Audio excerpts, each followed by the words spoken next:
لو انت اتخرجت وعندك خبرة لغاية 5 سنين في شغلك، ركز معايا قوي في الفيديو ده. انت دلوقتي ممكن في الشغل تكون حاسس بغربة او تايه وحاسس ان في حاجات ناقصة، يعني حاسس ان ناقصك حاجات كده محتاج تعملها، سوفت سكيلز ناقصاك، حاجات بتقابلها في شغلك بتلاقي نفسك ما اتعلمتهاش في الجامعة، او ممكن تكون مش عارف ايه اللي ناقصك اصلا. في الفيديو ده هساعدك تغير حياتك 181 درجة. اشمعنى 181 مش 180؟ شوف الانترو وتعالى وانا اقول لك. ويمساء الفل everybody، معاكم عمر عبد الرحيم.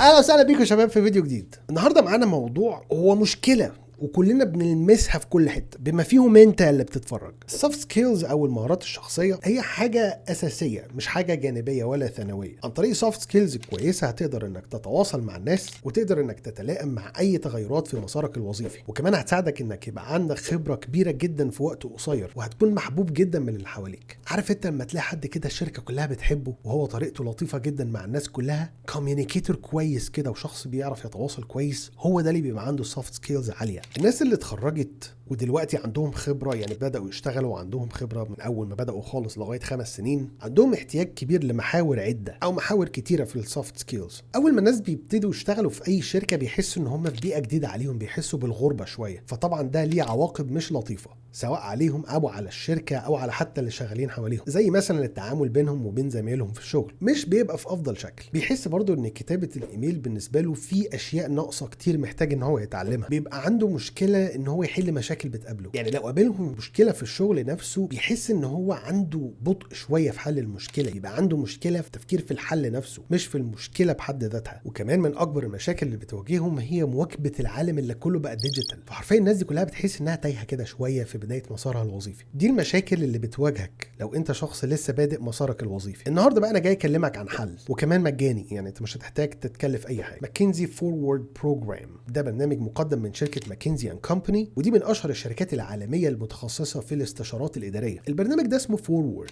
وهو الحقيقه هو جاي من اسمه جدا لان هو بيساعدك انك تتقدم لقدام. هو برنامج تدريبي اونلاين مكون من جزئين، او خلينا نقول عليها مرحلتين. اول مرحله اللي هي المرحله التاسيسيه بتكون لمده 10 اسابيع. ثاني مرحله اللي هي المرحله المتقدمه اللي بتبقى لمده 12 اسبوع. البرنامج ده بشكل عام بيشتغل معاك على 4 محاور. حل المشكلات. حل المشكلات ده مش بس هيقابلك جوه بيئه العمل، لا ده كمان هيقابلك في حياتك بشكل عام، وده اللي بنسميه البروبلم سولفينج، انك تتعلم ازاي اصلا تفكر في حل مشكله. فنون التواصل، وده بيساعدنا نفهم ازاي نقدر نتواصل مع اي حد بشكل فعال ونبقى محبوبين جدا من اللي حوالينا. اساسيات العالم الرقمي عشان نقدر نواكب الدنيا اللي حوالينا كلها بقت ديجيتال دلوقتي، لان الدنيا دلوقتي كلها عباره عن داتا. هشغل لك بقى الضوء الاحمر في اللي جايه دي واقول لك المرونه والتكيف عشان تقدر تواكب اي تغيرات بتحصل لك في الشغل او في مسارك الوظيفي او حتى في حياتك الشخصيه. يعني بيحاولك انك تزرع جواك المرونه، تبقى مرن مع اي ظروف بتحصل حواليك. بعد ما بتخلص البرنامج ده بتحصل على بادج من ماكنزي اند كومباني. بادج يعني حاجه شبيهه للوجو بتثبت انك من ضمن الخريجين من برنامج فورورد. البرنامج مش بس بيقدم لك البادج ده، لا البرنامج فعلا هيساعدك انك تبقى عندك ثقه بنفسك، وهيساعدك تقدر تطور قدرتك على التاقلم مع اي تغيرات بتحصل حواليك، ويساعدك تفهم ازاي تنجح في مجالك انت او في اي حاجه انت بتعملها عشان تقدر كمان تفصل. فانت لو عايز انك تبقى ناجح في حياتك وفي شغلك وحابب انك تعرف ازاي تفصل ما بين حياتك وشغلك، قصدي حياتك الشخصيه وشغلك، تجربه فورورد هتساعدك على كل ده واكتر بكتير كمان. فورورد هو برنامج كفيل انه يغير لك حياتك بشكل كامل على المستوى الشخصي كمان، مش بس على البروفيشنال كارير او البروفيشنال بينج